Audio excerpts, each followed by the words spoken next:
Hello everybody, I'm some loudmouth on the internet with an opinion. When I was little, I was a huge fan of everything that blew up stuff, had sharp teeth, destroyed things. That's why it should come as no surprise that I was a fan of the icon of destruction known as Godzilla. In the early 90s, they would often rerun on TNT's Monster Vision, and I would enjoy them in all their cheesy, rubber-suited nonsense. Godzilla has starred in 28 movies, including a recent Hollywood blockbuster, and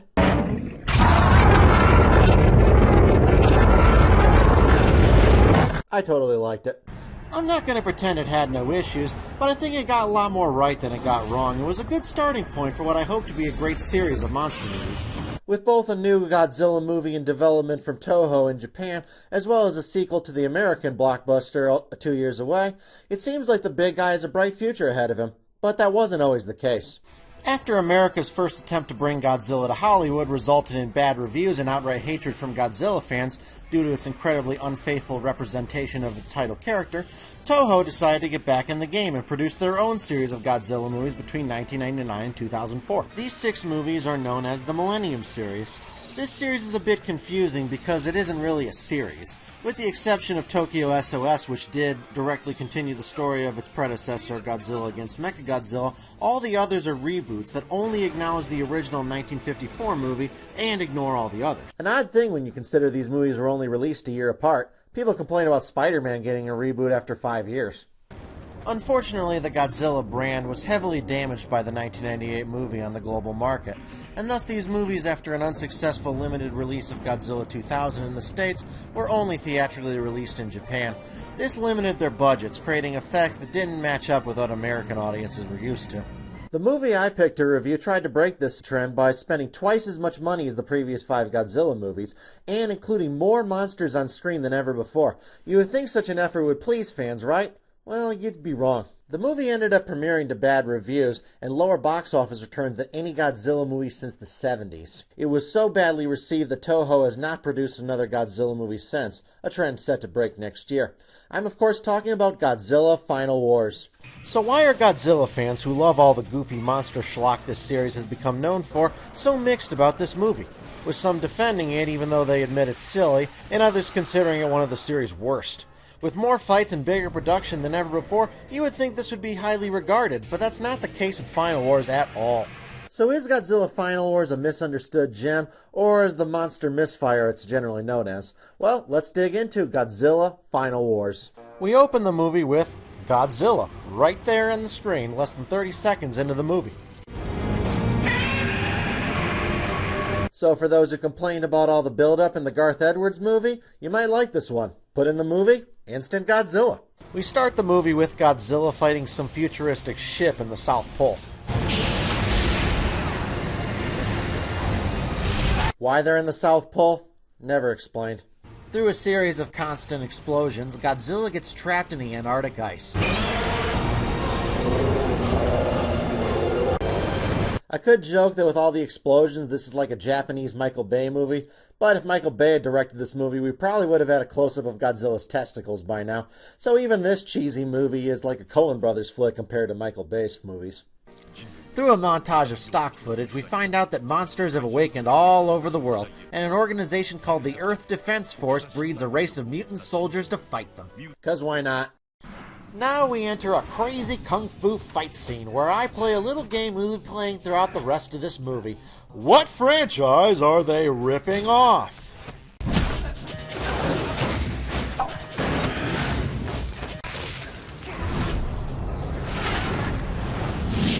Come on, stop trying to hit me and hit me. Yep, obviously director Ryunosuke Kitamura was a big fan of The Matrix. No offense, I love The Matrix too, but this is supposed to be a Godzilla movie, right?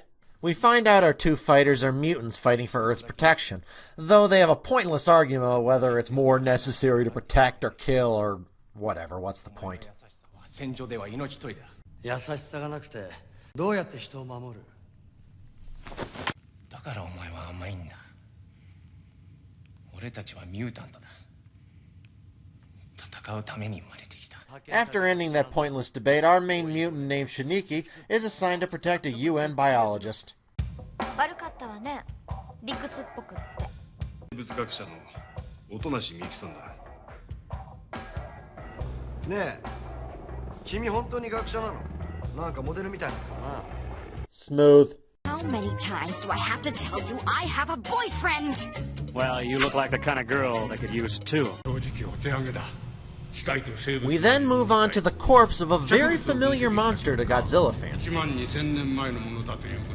こに M 塩基が検出されてますよね。そう。人間にはアデニン、グアニン、シトシン、チミンの4つの塩基しかないが、ミュータントにはもう一つ未知の塩基が存在する。そいつを M 塩基と呼んでいるわけだから、それがこの怪獣からも検出された。ミュータントは突然変異ではなく、1万2000年前のこの怪獣と生物的な関わりがある。いわばあなたたちミュータントの祖先みたいなものね。Huh? How did that thing evolve into the very humanoid-looking mutants? To get an answer, I'm going to consult evolutionary biologist Richard Dawkins. Do you have an opinion, Professor? I have absolutely no idea. Maybe God did it. We cut to New York City and get to see Toho's realistic creation of inner-city America. You listening? And you read the sign.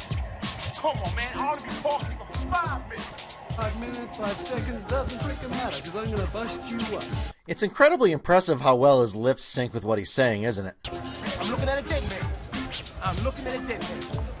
Yo, what's up? Oh, come on, put the gun down. No, see, it's too late for that. He's here in a hand cannon. I'll blow your ass all the way back to Jersey. Great! Go for it. Shut the hell up, you drunk! You shut the hell up! I'll shoot him first, then I'll finish you! Oh my god. Yeah, people, if you live in inner city America, that's what Toho thinks your life is like.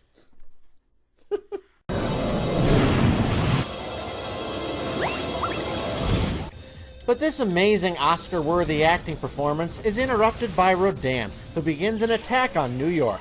Meanwhile, other Toho monsters start reappearing all over the globe. Shanghai gets a visit from Anguirus. Okinawa gets a visit from King Caesar. Camaricus attacks Paris. And Sydney, Australia gets a visit by...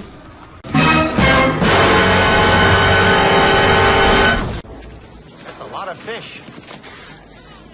Yep, he's back. Allow me to explain. The Roland Emmerich Godzilla from the 1998 American movie disappointed fans because it bared little to no resemblance to Toho's Godzilla. Not only did he look much different, seemingly an iguana, but worse, he lacked atomic breath and indestructibility to conventional weapons. This monster was so different that most fans refer to him as Godzilla in name only.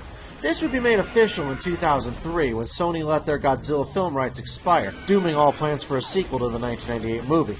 Toho, having backed the license, immediately officially renamed the monster Zilla, saying the Sony monster took the god out of the character by making him so weak, and establishing this creature as a separate independent monster from their Godzilla. Yet Toho would now give the newly renamed monster another big screen outing. You think it'll be a respectful one? I think you can guess. Gee, I'm glad Toho has no bitterness over the success of the Dolly Films Gamera series. Nope, no bitterness whatsoever. After a few all-too-brief monster fights, suddenly we end up in this place.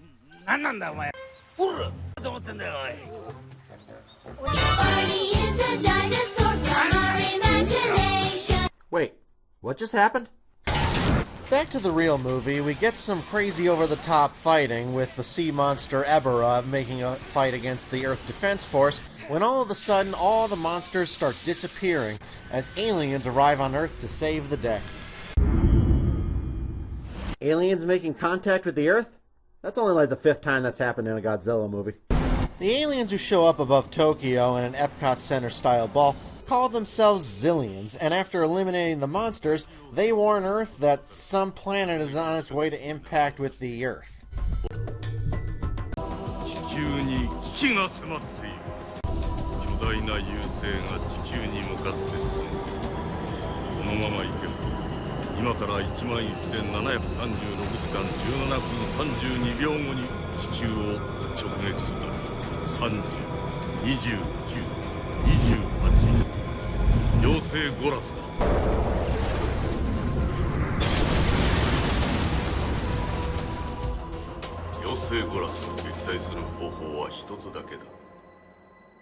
地球の軍事力を全てこれは我々に課せられた試練だ。で、さらなる進化をすることができる。そしてこの宇宙が一つになるのだ。今や国際連合の時代は終わった。宇宙連合の発足だ。 May I say, the public seem pretty nonchalant about just being told the Earth is right about to be destroyed. Gee, I hope they don't get any serious bad news, like a celebrity breakup or something. It's worth noting that the Zillions were seen in a Godzilla movie before. In 1965's Invasion of the Astro Monster, they decide to pretend to be saving the world from King Ghidorah in order to later just try to destroy it. I'm sure there's no chance that'll happen in this movie, though. After that, the movie, for some reason, decides to make itself a satire of celebrity talk shows, as all of a sudden the aliens are welcomed as celebrities by a cheering crowd of teenagers. Giant killer planet on its way to impact with the Earth, destroy all life. Does anyone care? And he's dressed up as a teen star, and oh god. これ X なんだよ、この件。まあ要するにね、今日からね、この件っていうか X なんだよ。今日からね、X 星人っていうか、まあ X になれたんで、まあ。This movie has a lot of pointless subplots, and most of them have nothing to do with Godzilla. Earlier in the movie, for example, there's this scene where this awesome white dude who speaks English for some reason, whereas the rest of the cast all speak Japanese. No! Stay on course. Gets into this underwater submarine fight with this undersea dragon. What does this have to do with the movie's main story? What does this have to do with Godzilla? What does this have to do with anything? Nothing, but it looks pretty cool. Yeah, it does look pretty cool, but imagine if the money you spent on this scene was spent elsewhere in the movie. So through the power of actually investigating things, they discover that the UN secretary is really one of the aliens, and that the planet that's supposedly impacting with Earth is just a fake. 一種のホログラフみたいなもんだ。ゴラスは存在しないと。全ては Yep, the monsters and the fake planet impact were both just an evil plot by the aliens to take over the world. なぜこんな回りくどいことをするのですか。君はまだ若いな。平和的に解決するのに越したことはない。No! Really? Next thing you'll be telling me the government does lie to people. Now, ripping off the V miniseries, the Zillions are exposed on live television to be little less humanoid than they appear.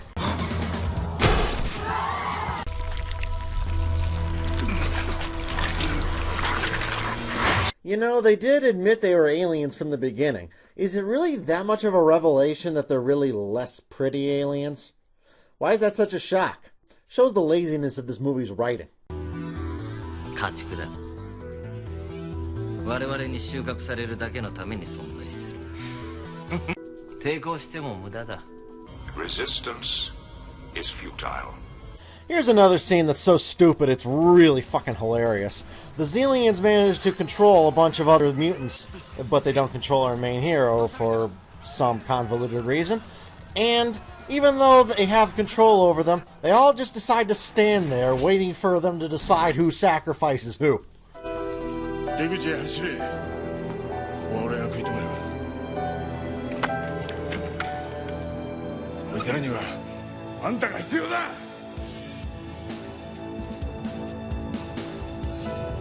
地球を頼んだぞ。大佐。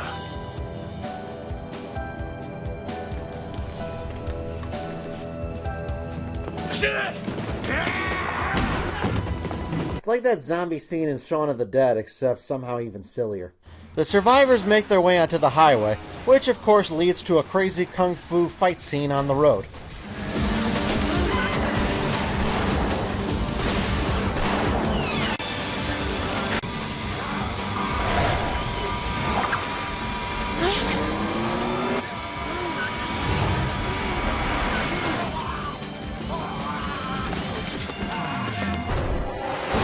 Yeah, it's a lot like this, except cheaper and less exciting.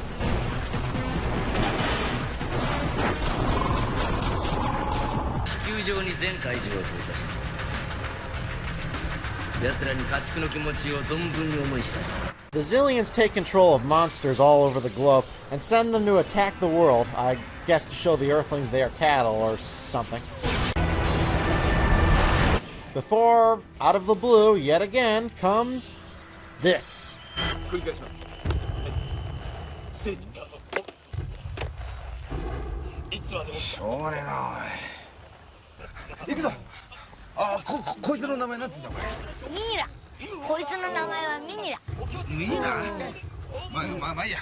These scenes with Godzilla's son really take you out of the movie. It's not just because the suit on Manila is really, really silly looking, although it is. It just feels like this is a different movie that was like stitched in there. It's just odd. With all hope lost, they decide to go to their last best option and save the Earth by unleashing, dun-dun-dun-dun, Godzilla, who, because of some nonsense about M-Genes, can't be controlled by the aliens, and thus will become the Earth's best hope. Savior of the world, king of monsters. We're coming to wake up Godzilla. This is Operation Final War. We've got company. One of the highlights of this movie is Gigan, a monster who had not been seen since the original series back in the early 70s, and he is given a pretty badass new look for this movie.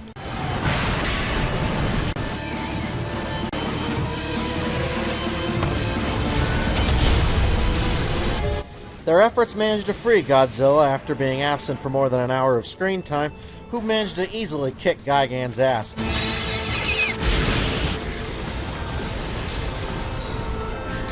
And to this movie's credit, kick some ass he does. Now we move on to the highlight of the movie. But who should the Zillions send against him next but... Zilla.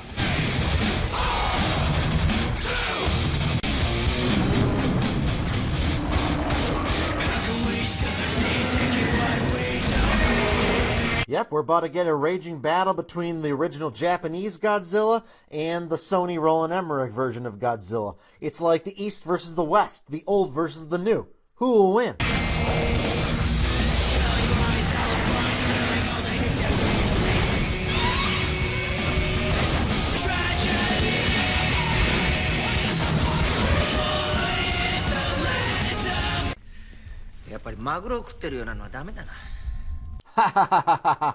There you have it.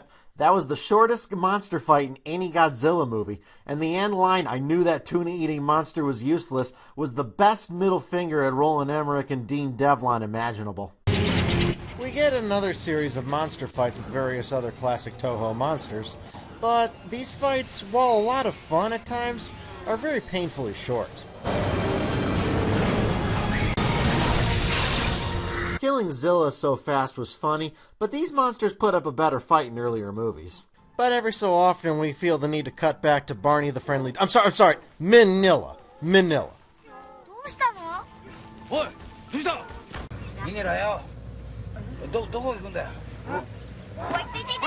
Okay, I really gotta know, why is this movie going out of its way to reference Godzilla's revenge? Godzilla says that I should learn to fight my own battles, you know. Yes, I know this movie's trying to tribute all the Godzilla movies of the past, but that's one this movie really should have ignored. It's easily the worst installment of the series and one most fans would rather forget. So why does this movie try to remind you of it? We do cut to another round of monster fights, and this one hilariously resembles Godzilla playing football. No, I'm not even fucking kidding.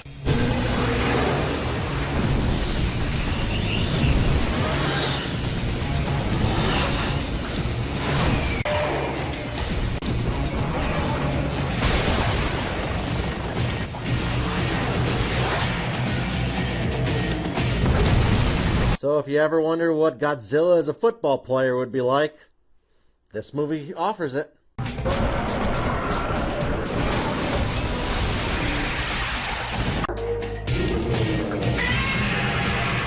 Manila, who watches this fight, is so inspired by his dad's kick-ass fighting that he suddenly magically grows to like 100 feet tall.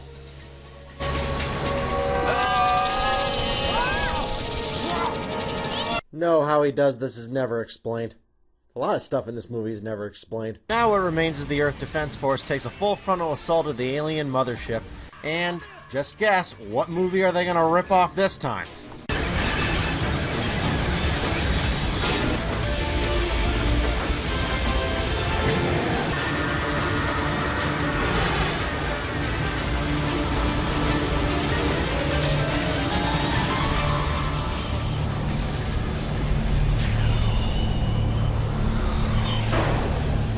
Here's a hint.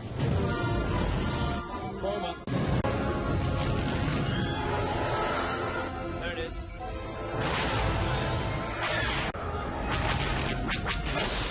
Rip off. This is a rip off. This is a rip off. Fuck you.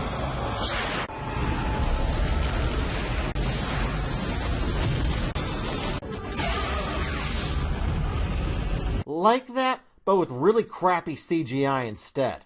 So they break into the Zillion mothership, but the Zillions manage to teleport in and shoot off all the extras who command a much lower paycheck and keep the main characters alive to bring as hostages in the ship for some reason.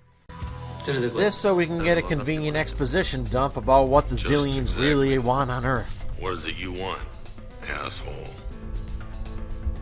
我々は死として生き延びるために定期的に君たちの細胞の中にあるミトコンドリアを摂取しなければならない。つまり君たちを生きたまま収穫しなければ君たちが変な考えを起こさないようにまず文明を滅ぼした。もうすぐ収穫に取り掛かると思う。ふざけるな。 Okay, none of that made any sense. First of all, mitochondrial DNA is found in all eukaryotic organisms, okay? Not just humans. 2, if for some reason you needed mitochondrial DNA, none of the Zillions' behavior in this movie makes any sense for that goal, okay? Why fake a planetary disaster and then send monsters to invade the Earth, hide your appearance? Why not just ask for it? Because you can harvest it while people are alive. God, I can't take this anymore. After Godzilla makes quick work of Ebera and Hedorah, who put up even less of a fight than Zilla. Yeah, lobster and floating turd monster, not Godzilla's best foes. A new monster, simply known as Monster X, shows up, and this one actually manages to put up kind of a fight.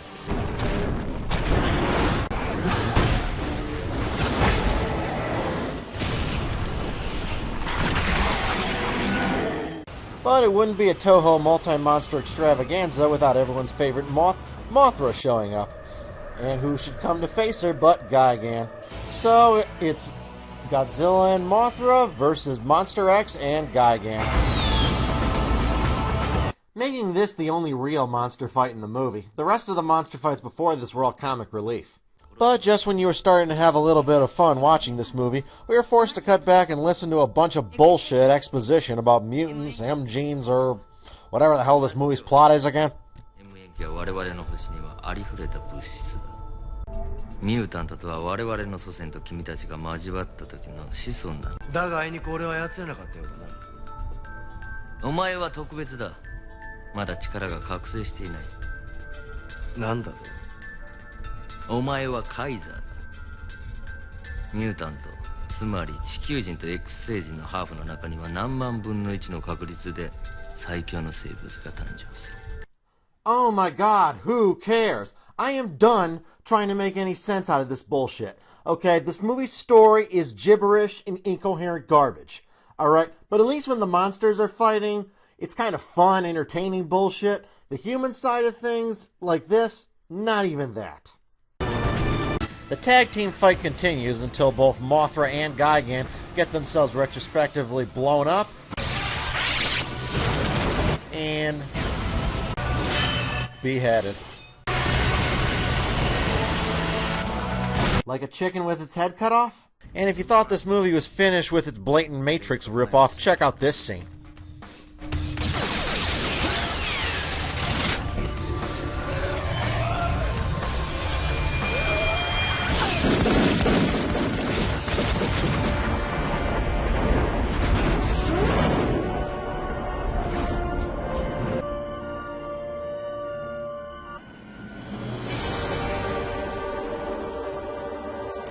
Well, so we proceed with more bullshit kung fu fighting, while our main heroes make a run for it and get cornered by the Zillions, but it's okay, because despite firing a ton of lasers at them, they don't manage to hit anybody. Geez, even the stormtroopers in Star Wars would laugh at these guys.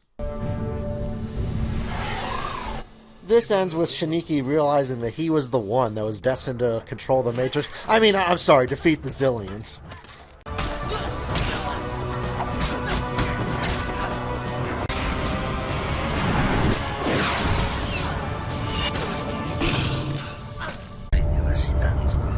So, because of the force of Godzilla's blast, the ship starts to self-destruct, and our heroes manage to all make it back in time before it explodes.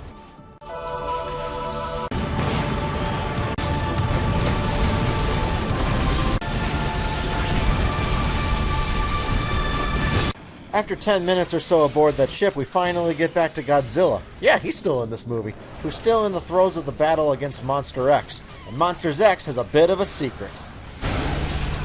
Yep. Ghidorah is back.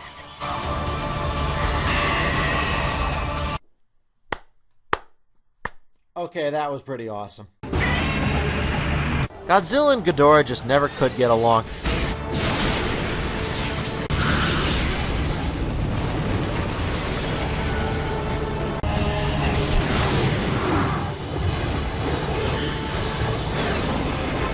The tide of battle doesn't turn out very well for Godzilla this time, but thankfully for him, Shiniki comes and using the ship manages to transfer all his magical Kaiser energy, that was a bit of a plot line I skipped earlier in the review, into Godzilla, which allows him to turn the tide of the battle and defeat Ghidorah.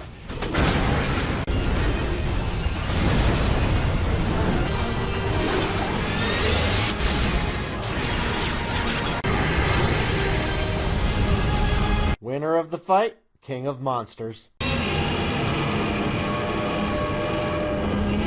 But Godzilla shows his gratitude towards the ship that just saved his life by immediately attacking it and bringing it down with his atomic breath. He continues his assault on mankind until, guess who shows up?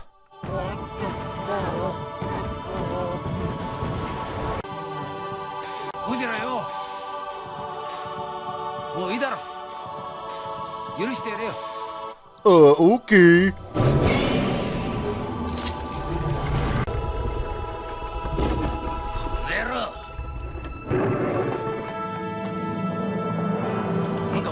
You know, that kid standing there might be a little bit emotionally effective if we didn't know that a sword and a gun will do absolutely nothing against Godzilla. Seriously, guys, you're outmatched. Manila convinces the monster, who I guess is his dad, it's never really made very clear in this movie, to forgive mankind, which I guess was his purpose in this movie.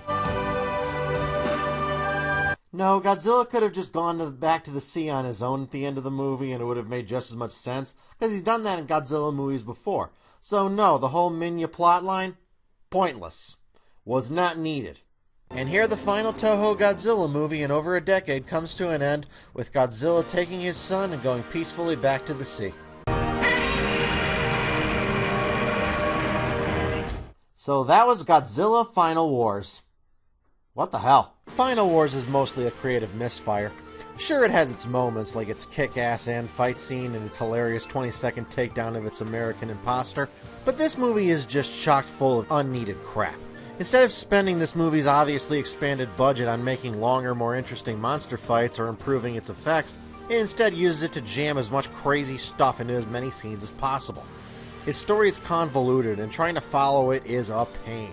I don't expect a Godzilla movie to be realistic, but I expect it to be somewhat coherent. Final Wars is sometimes entertaining in a so-bad-it's-good kind of way, but it's not the ultimate monster mash it clearly wanted to be. Good news is reports seem to indicate that Godzilla Resurgence, next year's Godzilla movie, is described more as a nightmarish version of the 1954 movie, and thus is certain to have a much more serious tone than Final Wars. Plus, in a couple years, we can look forward to the sequel to the American movie, which will supposedly bring in other Toho monsters, and I really look forward to seeing them with modern Hollywood special effects. Godzilla Final Wars, on the other hand, I can't really recommend to anyone unless they're either hardcore Godzilla fans, or they're in the mood for something really, really cheesy. I'm some Loudmouth on the internet, and you just heard my opinion.